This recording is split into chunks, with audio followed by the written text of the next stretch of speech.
Welcome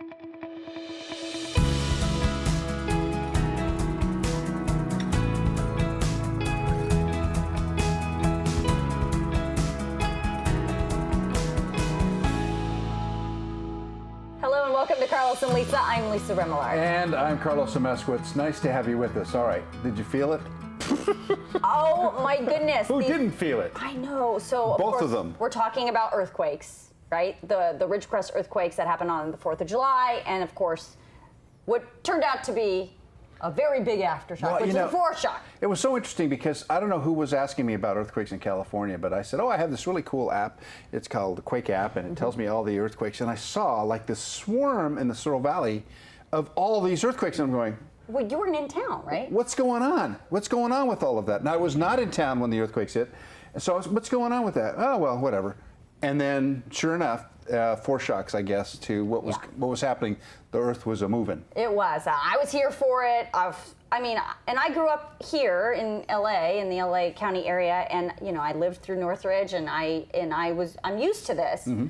But I hadn't felt an earthquake like this, of this magnitude, in a really obviously It unnerved a lot of people, yeah. And I gotta be honest, it freaked me out. And I've talked to, scientists about it, and I'm educated about it, and I understand how it works. You're Californian, you know all this stuff, right? I'm still scared of it, and I'm sure you were too. Yeah. So the damage, of course, left from the 6.4 and the 7.1 was significant enough to be seen from space in some cases. Structural. You see the crack in the earth from space. Right. Yeah. So structural engineers say they're surprised, though, there wasn't more destruction. They're saying, though, that if it were to have hit in a bigger place like Los Angeles, like LA, you would have seen a lot more damage. And I think that they say that one person may have died while being in the Jeep and something fell on the Jeep, and so that's the only fatality so far of this earthquake.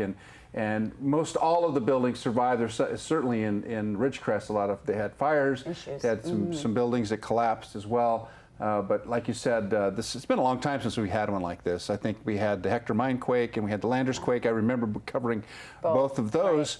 Right. But again, the reminder, the little shaking that reminds you. So we wanted to talk about this and do a little bit more education, because it is time to think about these things, and what better time than now to talk with geologist and our friend Cal Lutheran professor, Dr. Bilodeau. Hi, Bill. Hi. How are you? Welcome back. We just talked about earthquake preparedness just a few weeks ago when you were here. Mm-hmm. And I guess we're prophetic in that, knowing that we live in earthquake country, that something like this could happen. All right, so as a scientist, how do you look at this differently than, say, the layperson? I'm really fascinated with earthquakes. I actually look forward to them. That's how the difference is. Yeah. Right. And as a structural geologist, which means that I go out and actually look at the deformation in the rocks themselves and on the surface, I was anxious to go out, and I was out of town as well, unfortunately. So I was in Northern California. Both of us were out of town when this happened, yeah. For the 6.4, I was here and was all on top of it, but we had to leave the next morning.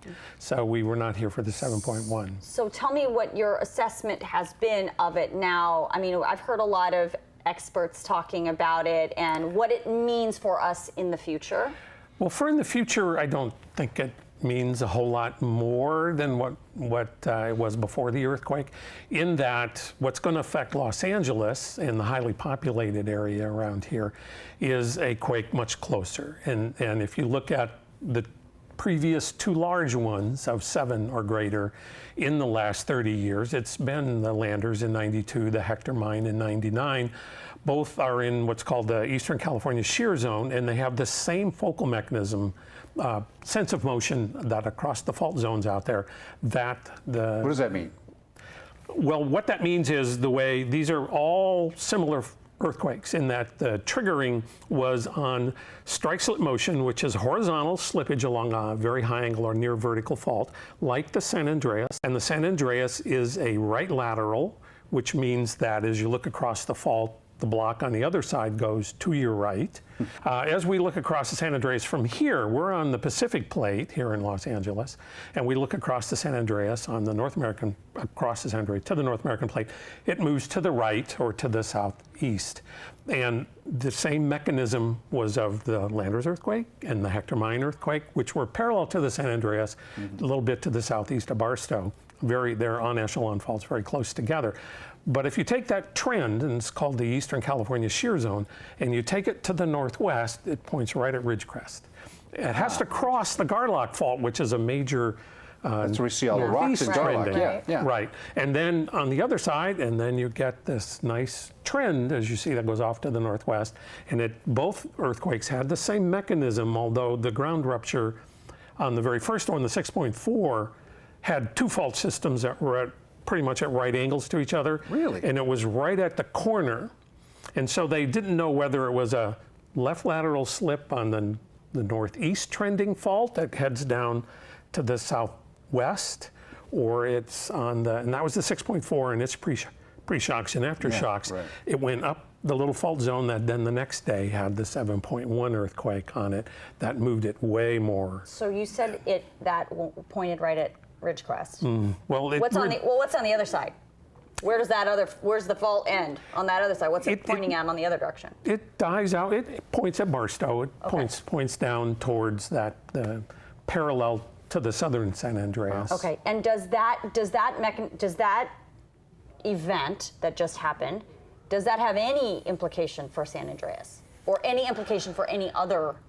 Well, the problem is the San Andreas takes a big bend here. It comes up out of the Salton Sea, kind of turns to the west, goes almost east-west, and then heads back up off the coast or along the coast. Up to San Francisco, right? Towards San Francisco. Yeah. So it has what we call the Big Bend. And in that Big Bend, there are mountains that are east-west. These are called the transverse ranges, San Gabriel Mountains, San Bernardinos, here the Santa Monicas and the Channel Islands and all those. East-west. East-west. And those are mountains because they're bounded by faults that are not vertical, they are dipping, and they're thrust faults. They have this reverse motion, so the blocks are coming up. And the Northridge earthquake was on that type of fault. So, and that was a more east-west type fault that had that kind of motion.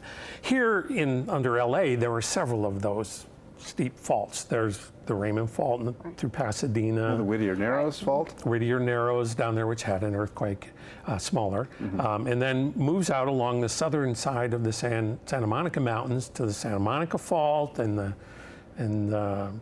there's a couple other faults that move offshore, and then there have been some earthquakes recently off Santa Cruz Island and Point Mugu. Yeah, we felt one recently off the coast, yeah. And those are strikes. Those are combination of strike slip and vertical movements. Is there any, they talk about how with the Ridgecrest earthquakes, they were in a chain of events, and they all kind of relate to each other, all of those quakes. The ones close by to each other, yes. The swarm, Are there any other fears that those would trigger again in the next 6 months, in the next year, in the next couple of weeks? The interesting thing is generally what's on the North American plate will maybe affect things on the North American plate.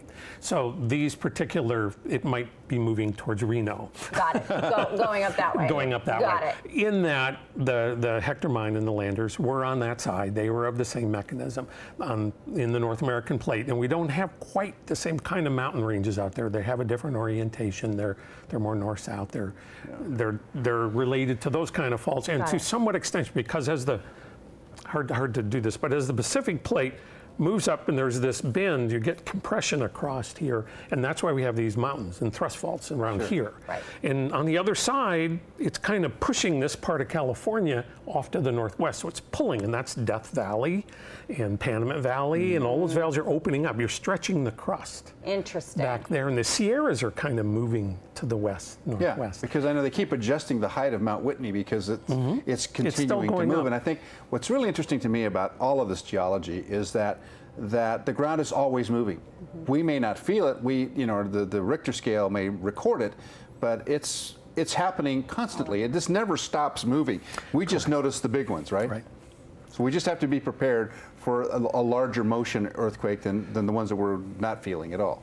Now, Lucy Jones did make the observation that on this side of the fault and around in Southern California. From Caltech, Lucy Jones. Yes, right. Lucy Jones of Caltech. Yeah. She'd been with the USGS there for like 30 years and retired and she picked knows her what up she's at Caltech doing. and started her own foundation because she's she's more interested now on how people are dealing in earthquake safety and how we prepare and get everything, buildings ready and the infrastructure, which is really where.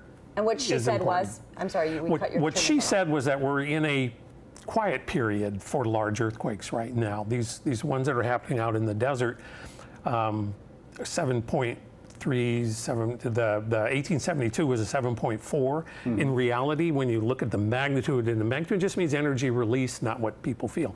But I think 35 people died in that earthquake. But that's the same magnitude as the 1906 San Francisco earthquake. On the San Andreas. The San Andreas slipped 20 feet when it moved up there. But again, under a populated area, San Francisco and the Bay Area. And so